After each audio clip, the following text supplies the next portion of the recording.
E o Coringão subiu 2 posições na tabela. Salve, salve, fiel! Aqui é Herança Corintiana. Terminou a 17ª rodada do Brasileirão. A rodada começou no sábado e só terminou na segunda-feira. E então vou passar aqui, vou deixar aqui na tela os resultados da rodada para a gente acompanhar tudo que aconteceu na rodada e o impacto dessa rodada para o Corinthians. Vamos lá. Então, teve no sábado São Paulo e Botafogo 1-1. Professor Pardal continua invicto lá, hein? Vitória ganhou do Internacional 2-0. O Internacional chorolado, nosso próximo adversário da Copa do Brasil. O Mirassol também no sábado ganhou do Fluminense. E ainda no sábado também o Grêmio ganhou do Santos de 3-2, que jogou o Santos lá para a zona do rebaixamento. O Flamengo, puxa vida, o Flamengo, hein, perdeu em casa, tomou uma surra do nosso rival de 3-0. O Ancelotti, você levou uma turma do Flamengo aí para a seleção, hein? Sei não, hein? E aí depois teve a rodada no domingo com o Cruzeiro ganhando da Chapecoense, que está lá em último lugar. O Remo perdeu mais uma em casa para o Atlético Paranaense. O Coringão venceu graças ao Zaca da Fiel com um golaço 1-0 no Atlético Mineiro. Eu já falei no além do resultado, eu vou deixar o link do programa que eu comentei e fiz toda uma análise do jogo Corinthians e Atlético Mineiro, tá ok? Vou deixar aqui para vocês no final do vídeo. E em São Januário, o Vasco tomou uma surra, perdeu de 3-0 para o Bragantino. O que será que está acontecendo com o Renato Gaúcho lá no Vasco, hein? E na segunda-feira, completando a rodada, o Coritiba venceu o Bahia 3-2. Então, e detalhe, o primeiro tempo estava 1-0 pro Bahia, com 0 chute ao gol. Então tinha sido um gol contra. Bom, e agora vamos ver como que ficou a classificação do campeonato, né? Então podemos acompanhar aqui na telinha o rival em primeiro, lá disparado, o Flamengo com um jogo a menos ali com 31 pontos, depois o Fluminense com 30, esses 3 primeiros estão se mantendo, né? Se manteram na rodada nessa ordem. Aí depois começam as mudanças na tabela. Vocês podem acompanhar aqui o Atlético Paranaense em quarto, né, que venceu, subiu uma posição. O Bragantino em quinto, venceu, subiu uma posição. O Coritiba, quem diria em Coritiba, que quando começou o campeonato, muitas pessoas achando que iria ser rebaixado. Coritiba em sexto, subiu 2 posições com a vitória na segunda-feira. Em sétimo lugar, o São Paulo caiu 3 posições. Dorival Júnior invicto, hein? Faz acho que quase mais de 10 jogos que não vence no Brasileiro. Depois nós temos o Bahia. O Bahia está ladeira abaixo também, hein? Caiu mais uma posição. Em nono lugar, o Cruzeiro. O Cruzeiro subiu 4, foi o time que mais ganhou, né? Que mais teve lucro nessa rodada. Foi o Cruzeiro, subiu 4 posições com 23 pontos.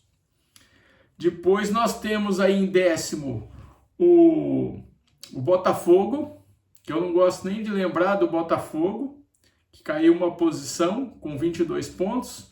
Depois o Vitória também com 22 pontos, que subiu uma posição. E aí tem o bololô aqui, né? 4 times.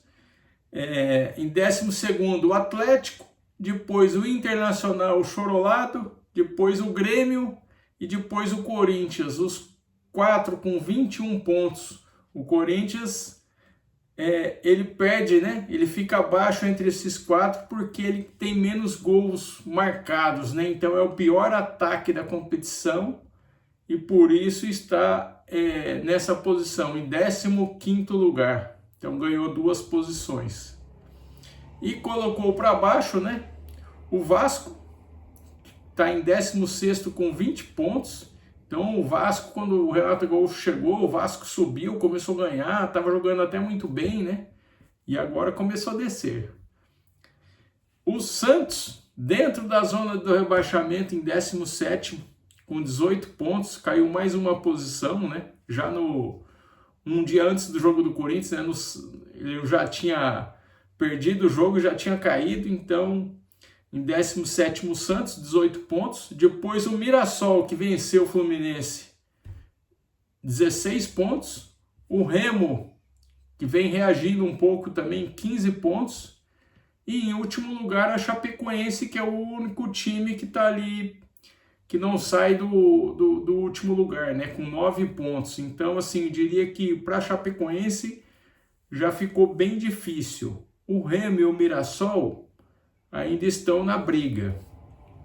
O Santos e o Vasco, eu diria que um deles aí deve cair, viu? Com certeza um time grande cai esse ano, 1 ou 2. Então, pelo andar da carruagem, tá complicada a situação aí. Então, o Coringão, olhando para a tabela, ganhou 2 posições. E vamos ver agora. Vou deixar aqui também os próximos jogos, mas olhando para a tabela, o Corinthians, você repara que ele tem um bololô do Corinthians.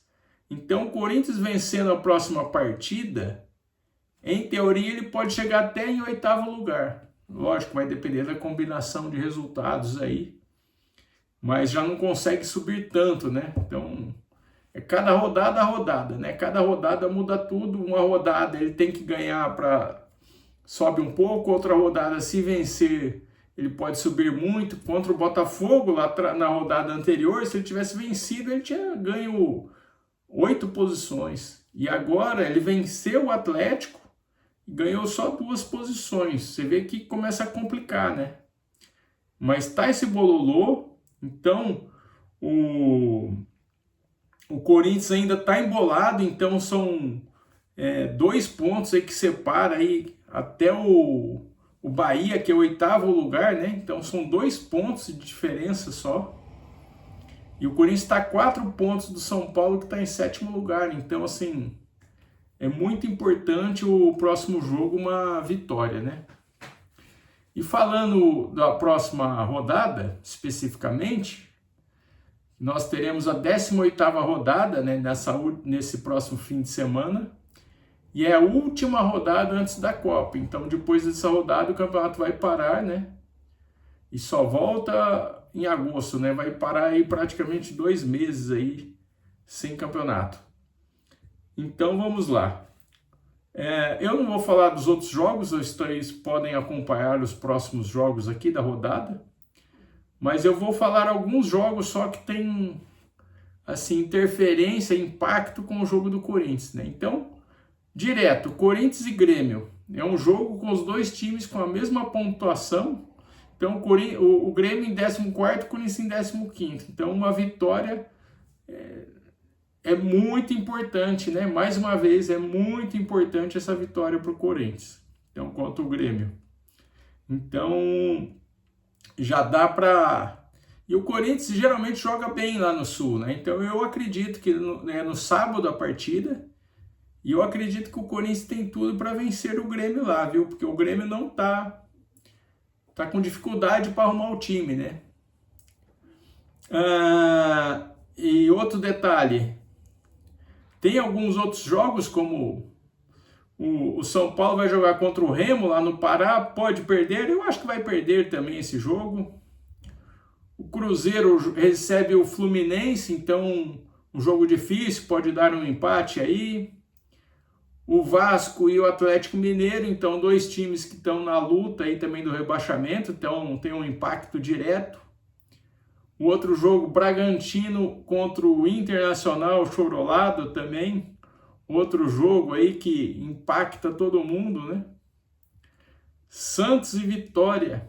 Então vocês vão reparando que são várias partidas que todas elas, dependendo do resultado, tem um impacto enorme em relação à colocação na tabela do Corinthians. Então, assim, resumo, Corinthians precisa vencer o Grêmio lá no Sul no próximo sábado, para parar o campeonato, a gente ficar tranquilo, para esperar o retorno do campeonato após a Copa do Mundo, para aí sim voltar e embalar, porque aí o técnico Diniz vai ter tempo, vai treinar a equipe, então o Corinthians pode voar aí no segundo semestre.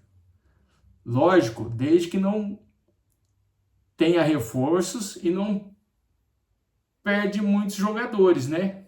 Tomara que não, tá? E aqui no Herança Corintiana, você acompanha toda a rodada. Porque toda a rodada do Brasileirão pode mudar tudo. Então, e se você gostou desse vídeo, deixe a sua opinião aqui nos comentários, deixe o seu like e se inscreva no canal. E vai Corinthians!